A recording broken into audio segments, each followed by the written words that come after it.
মাননীয় এলজিইডি মন্ত্রী এবং এলজিইডি প্রতিমন্ত্রীর কাছে আমি করজোড়ে হাত নিবেদন করছি যে মাননীয় স্পিকার এবং মন্ত্রী মহোদয়ের কাছে দয়া করে আমার এই উপজেলার এলজিইডির যে রাস্তাগুলো, এলজিইডির আওতায় যে রাস্তাগুলো আছে, এই রাস্তাগুলোর কিছু বরাদ্দ দিয়ে মানুষের কথার কাছ থেকে যাতে বাঁচতে পারি। মাননীয় স্পিকার, এলাকায় গেলে মানুষের কথার কারণে কথা শুনতে শুনতে অবস্থা খারাপ। আমি এটুকুই আশ্বস্ত করব, যদি আপনারা দয়া করে এই রাস্তাগুলোর বিষয়ে কোনো ব্যবস্থা নেন, আপনাদের পক্ষে চান্দিনার মানুষের দোয়াটুকু থাকবে। মাননীয় স্পিকার, বিসমিল্লাহির রহমানির রহিম। 2026 এবং 27 অর্থ বছর বাজেট সম্পর্কে সাধারণ আলোচনায় আমাকে সুযোগ দেওয়ার জন্য মাননীয় স্পিকার আপনাকে ধন্যবাদ। মাননীয় স্পিকার, এই জনবান্ধব বাজেট পেশ করার জন্য আমি মাননীয় গণপ্রজাতন্ত্রী বাংলাদেশ সরকারের মাননীয় প্রধানমন্ত্রী জনাব তারেক রহমান সাহেবকে এবং মাননীয় অর্থমন্ত্রীকে আমি আমার নির্বাচনী আসনের পক্ষ থেকে আন্তরিক অভিনন্দন এবং মোবারকবাদ জানাচ্ছি। মাননীয় স্পিকার, স্বাস্থ্য খাতে যেই বাজেট এবার পেশ করা হয়েছে তা বাংলাদেশের ইতিহাসে বিরল। কারণ মাননীয় স্পিকার, যেই কিডনি ডায়ালিসিস, হার্টের রিং এবং চোখের লেন্সের উপর যেই কর ফেরত নেওয়া হয়েছে তা বাংলাদেশের ইতিহাসে বিরল। কারণ আমার পরিবারে মাননীয় স্পিকার, আমার পিতা মরহুম আলহাজ খোরশেদ আলম সাহেব, উনি কুমিল্লা উত্তর জেলা বিএনপির আমৃত্য সভাপতি ছিলেন। উনি 2014 সাল থেকে এই ডায়ালিসিস করছেন প্রায় 18 সাল পর্যন্ত।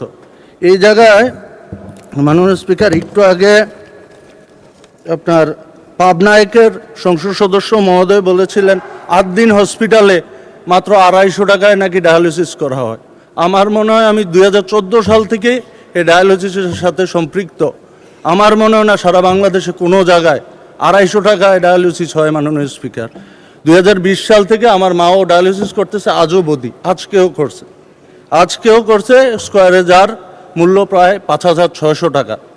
এই যে 5% এবং 15% কর ফেরতের কারণে আমার মনে হয় এই ডায়ালিসিসের উপরে ডায়ালিসিসের যেই রেটটা ধারণ করাবে তা অর্ধেকে উত্তীর্ণ হবে। মাননীয় স্পিকার, আরেকটা বিষয় আমি আপনার অবতীর্ণ করতে চাই। মাননীয় স্পিকার, সমাজ কল্যাণ মন্ত্রণালয়ের অধিদপ্তরের অধীনে বা সমাজ কল্যাণ মন্ত্রণালয়ের অধীনে আমাদের উপজেলায় যে সমাজসেবা অফিসারের অধীনে আমাদের গ্রাম্য যেই ধরনের মানুষ বা গ্রামের মানুষ যদি ক্যান্সার আক্রান্ত হয় বা স্ট্রোকের মাধ্যমে বা স্ট্রোকের কারণে তারা যদি পঙ্গুত্ব বরণ করে, তাইলে এখন পর্যন্ত তাদেরকে বাৎসরিক 50,000 টাকা অনুদান দেওয়া হয়।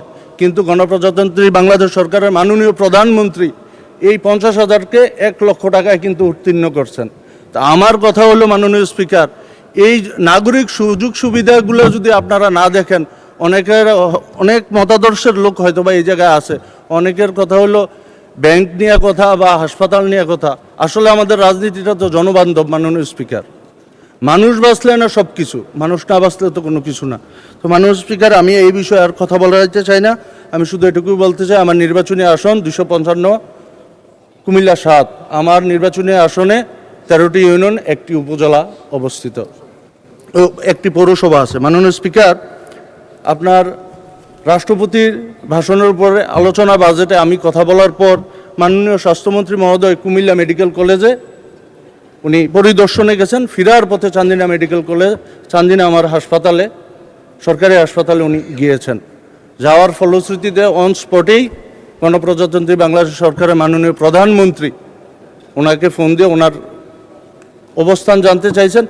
এরপর উনি বলছে আমি চান্দিনা আছি। মাননীয় প্রধানমন্ত্রী মহোদয় নির্দেশে তৎকালীন সময়ে উনি 50 শয্যা হাসপাতালকে 101 শয্যা হাসপাতালে ঘোষণা করেছেন। কিন্তু আমার মাধ্যমে মাননীয় স্বাস্থ্যমন্ত্রীকে আমি আপনার অনুরোধ করতে চাই, 101 শয্যা করবেন আলহামদুলিল্লাহ, কিন্তু 10 শয্যা যাতে আইসিইউ বেড থাকে। মাননীয় স্পিকার, কারণ দীর্ঘ 40 থেকে 45 কিলোমিটারের মধ্যে কোনো হাসপাতাল নাই, নিমসার থেকে আপনার ইলেটগঞ্জ পর্যন্ত। এই যে অ্যাক্সিডেন্ট হয়, অ্যাক্সিডেন্ট হলে রুগীদের তাৎক্ষণিক সেবা দেওয়ার জন্য আইসিইউ খুব জরুরি। আমি আপনার মাধ্যমে মাননীয় স্বাস্থ্যমন্ত্রীকে অনুরোধ করব যাতে 101 শয্যা বিশিষ্ট যে হাসপাতালটি করা হবে এর সাথে যেহেতু 10 বেড আইসিইউ বেড স্থাপন করা হয়। মাননীয় স্পিকার, আরেকটা খুব পরিতাপের বিষয়, স্বাধীন বাংলাদেশের প্রথম সংসদ থেকে শুরু করে এখন পর্যন্ত যদি ধরি, 53 বছরে আমার নির্বাচনী আসনের যাতায়াতের মোট রাস্তা হলো 1110.5 কিলোমিটার মাননীয় স্পিকার, কিন্তু 53 বছরে এই স্বাধীন বাংলার প্রথম সংসদ থেকে এখন পর্যন্ত যদি ধরি, মাত্র মাননীয় স্পিকার 312 কিলোমিটার কাগজে পত্রে আপনার রাস্তা পাকাকরণ হয়েছে।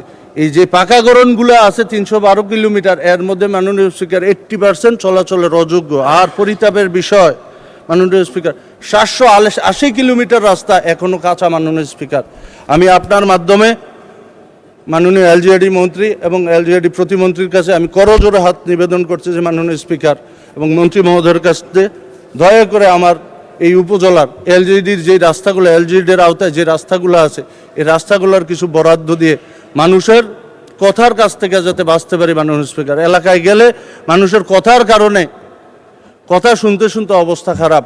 আমি এটুকু আশ্বস্ত করব, যদি আপনারা দয়া করে এই রাস্তাগুলোর বিষয়ে কোনো ব্যবস্থা নেন, আপনাদের পক্ষে চান্দিনার মানুষের দোয়াটুকু থাকবে। মাননীয় স্পিকার, আরেকটা বিষয় মাননীয় স্পিকার আপনাকে অবহিত করতে চাই, যখন গত মাসেই মাননীয় স্পিকার আমাকে 1 মিনিট সময় আমার একটু বাড়িয়ে দিন। জি, 1 মিনিট বাড়ানো হলো। যখন গত মাসেই মাননীয় স্বাস্থ্যমন্ত্রী যখন কুমিল্লা গেছিলেন, ফিরতে চান্দিনা সরকারি হাসপাতালে যখন ব্যাক করছেন, তখন উনি কিন্তু দেখে আসছে চান্দিনার রাস্তাঘাটের কি অবস্থা। মাননীয় স্পিকার, পৌরসভার প্রায় 70 থেকে 80 হাজার মানুষ বসবাস করে, এর মধ্যে মাননীয় স্পিকার প্রায় 80% রাস্তা হলো পৌরসভার চলাচলের টোটালি অযোগ্য। মাননীয় স্পিকার, আর আমি আপনার মাধ্যমে মাননীয় এলজিইডি মন্ত্রী এবং প্রতিমন্ত্রীকে রিকোয়েস্ট করব, পৌরসভাটি 1997 সালে খ শ্রেণীতে রূপান্তরিত করা হয়েছে। আমি আপনার মাধ্যমে মাননীয় মন্ত্রী মহোদয়কে রিকোয়েস্ট করব অতি শীঘ্রই যাতে এই আমাদের পৌরসভাটি ক শ্রেণীতে রূপান্তরিত করা হয়, এবং এই আরও 100 কোটি টাকার মতো বা 200 কোটি টাকা যদি বরাদ্দ দেওয়া হয়, তাহলে পৌরসভার নাগরিক সুযোগ সুবিধা থেকে মানুষ যে বঞ্চিত হয়েছে দীর্ঘদিন, এই জিনিস থেকে কিন্তু লাঘব হবে। মাননীয় স্পিকার, তো মাননীয় স্পিকার আমি আর কথা বাড়াবো না। জি, আল্লাহ হাফেজ, আসসালামু আলাইকুম।